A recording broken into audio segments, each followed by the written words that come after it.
आइए सुनते हैं राज नारायण बोहरे की कहानी हवाई जहाज। वह उब गया था।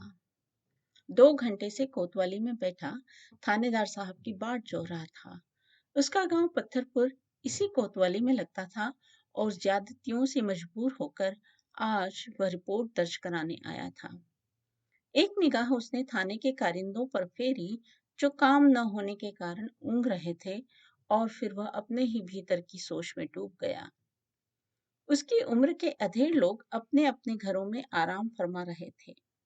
सब ने काम करना छोड़ दिया था।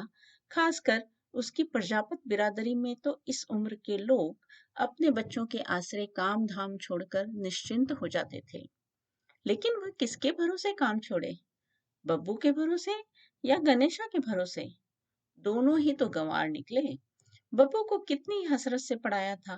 मजूरी करके उसने बब्बू की किताबों और फीस के रुपए भरे थे। सोचा था बिरादरी में पहला लड़का बीए कर रहा है, अपना और खानदान का नाम उछारेगा। मगर कहाँ, बब्बू का दिल तो उसकी नई नवेली बहुरिया में लगा था। सो जैसे तैसे वह 3rd डिवीजन पास हो गया था, लेकिन कहीं कोई नौकरी नहीं पा सका। अब दर दर मारा फिर रहा था। उधर गणेशा की जब से लगन करी, बड़े भाई की तरह उसने भी पढ़ने से आंखें फेर ली और स्कूल छोड़कर एक बनिया की दुकान पर चाकरी कर ली। बाप ने कितना समझाया कि लल्ला अपना खानदानी पेशा करो, 4 बर्तन बनाओ, मूर्ति पुतरिया बनाओ, काहे को गैर की चाकरी करे फिरते हो। मगर दोनों ने एक न सुनी और उससे कह दिया, चुपचाप घर में बैठकर रोटी खाओ, हम जाने हमारा काम जाने, कछु खोपड़ी धर के नहीं ले जाओगे जा जमीन जायदाद। वो चुप हो गया था, कुछ न करते हुए दिन बिताने लगा।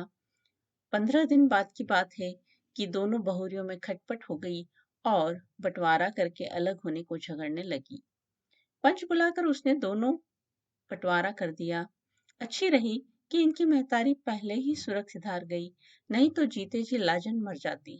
उसने मन ही मन सोचा था, बंटवारे में तय हुई बातचीत के मुताबिक एक एक पखवाड़ा उसे दोनों भाइयों के यहाँ खाना खाना था, और 1 माह बाद ही उसे लगने लगा था कि वह खैरात में रोटी खाता है। बहुएं उसे समझकर भोजन नहीं कराती, बल्कि बेगारी समझती हैं। दिन भर उसे दोनों घर की टहल करनी पड़ती, कभी कभी ऊंच नीच सुनने भी मिल जाता। ऐसे में तड़प उठता वह। खैर, अभी तो उसके हाथ पांव चलते थे। उसने अपना चाक और हत्था संभाला और पुरानी जजमानी के गांव पत्थरपुर को चल पड़ा। गांव वालों ने किंचित आश्चर्य से उससे पूछा, अरे रत्ना, अब बुढ़ापे में ये सब काहे को कर रहे हो? इतनी तिसना मत करो। कौन खोपड़ी पे धर के ले जाओगे? मजे से घर रहो, दोनों बहुओं के हाथ की कुचियां खाओ। वह चुप रह गया। कौन अपनी जांग उघाड़े और आप ही लाजन मर जाए। ऊपर से वह इतना ही बोला था, भैया जिंदगी भर काम करा सो, अब बैठे बैठे हाथ पांव दुखन लगे हैं। गांव में पहुंचे 2-4 दिन हुए थे कि एक दिन गांव में तहसीलदार साहब आए। पटेल के दरवाजे पे सिगरो गांव जुटो। तब अहलकार कह गए कि अब सरकार हल्की जात बिरादरी बारों खूब पैसा बांटेगी, जिससे वे धंधा रोजगार करें, कुम्हारन को बर्तन बनावे, ईंट बनावे, पैसा मिलेंगो। उस दिन हुलफुलाहट में उससे खाना नहीं खाया गया था, और दूसरे दिन वह तहसीलदार के इजलास में जा पहुंचा था। दरखास्त लगाई।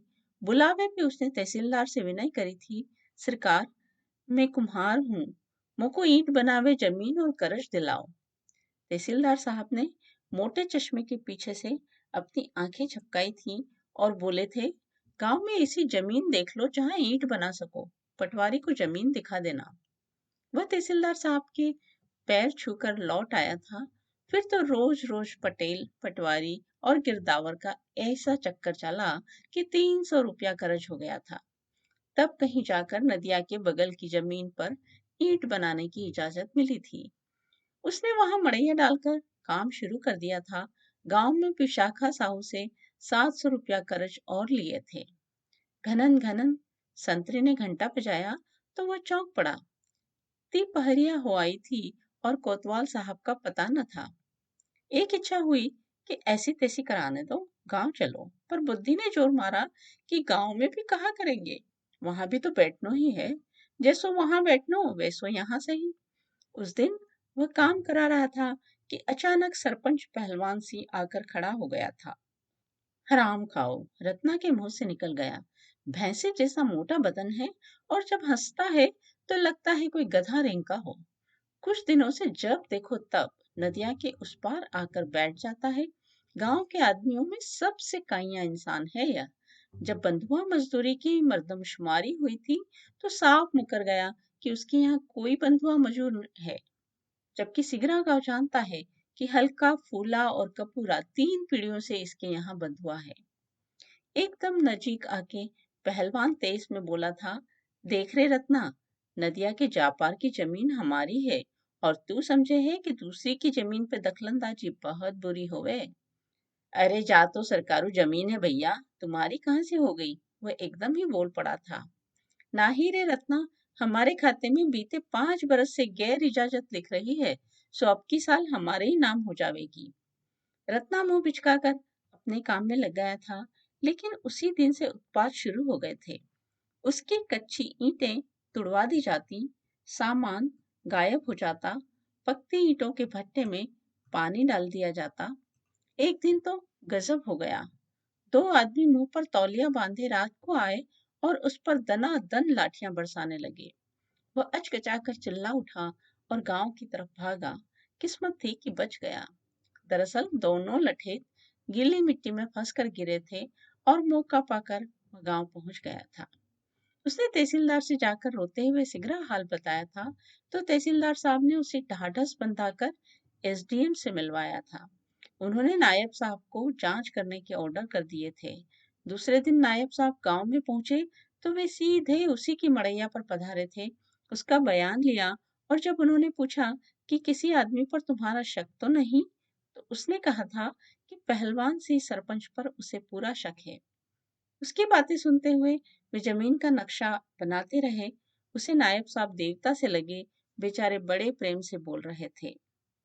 लेकिन बाद में उसका माथा ठनक उठा, क्योंकि तफ्तीश का काम निपटाकर नायब साहब सीधे सरपंच पहलवान सिंह के घर पहुंचे थे।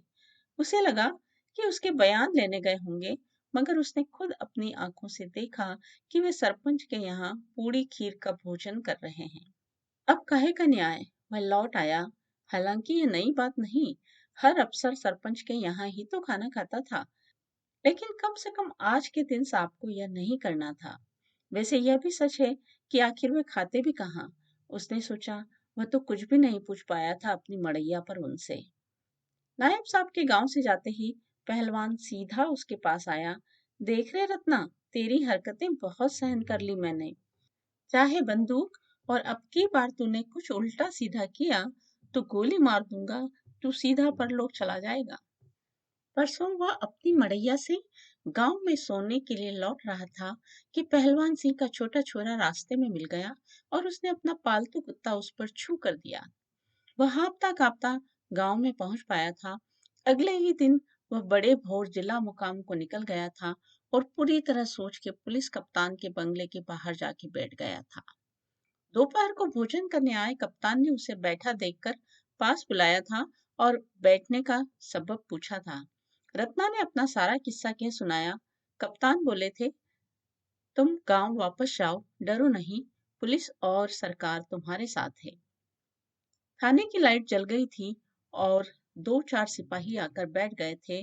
उसने एक सिपाही से पूछा, हेड साहब, थानेदार साहब कब आएंगे? अरे ससुरे, जा तू उनके बंगला पर चला जा, अब रात को वे काहे को थाने लौटेंगे? सिपाही बोला था। रत्ना रुआसा हो आया था। एक निश्वास खींचकर अपनी पोटली उठाकर वह जाने को खड़ा ही हुआ था कि थाने के दरवाजे से थानेदार साहब अंदर आए। उसकी जान में जान आई। उसे ऐसा लगा जैसे खजाना मिल गया हो, पर उसकी प्रसन्नता अगले ही क्षण समाप्त भी हो गई, क्योंकि थानेदार साहब के पीछे पीछे गधे जैसा रेंगता पहलवान सी भी था। इसी के खिलाफ तो वह रिपट लिखाने आया था। वह सहम गया। उसे देख पहलवान बोला, कोतवाल साहब, यही है वो उत्पाती आदमी। अच्छा? कोतवाल साहब ने मूछें मरोड़ी। फिर एक सिपाही को बुलाया और उसने बाहर भागने की कोशिश की, पर भीमकाय भजन सिंह ने उसे जा पकड़ा और भीतर की ओर घसीटने लगा, जहां छत में लगे 4 कुंदे उसका इंतजार कर रहे थे, हवाई जहाज बनकर टंगने के लिए। ठीक तभी कोतवाली के सन्नाटे को सायरन की आवाज ने भंग कर दिया। सब चौंके। सहसा पुलिस कप्तान की गाड़ी आकर खड़ी हुई थी, जिसे देख रत्ना की गहरी मुस्कान खिल उठी थी और पहलवान सिंह तो जैसे हवा में गायब हो गया था। ठीक जिस वक्त रत्ना अपने बयान दर्ज करा रहा था, उस वक्त पहलवान सिंह हवाई जहाज बना गांव की ओर भागा जा रहा था।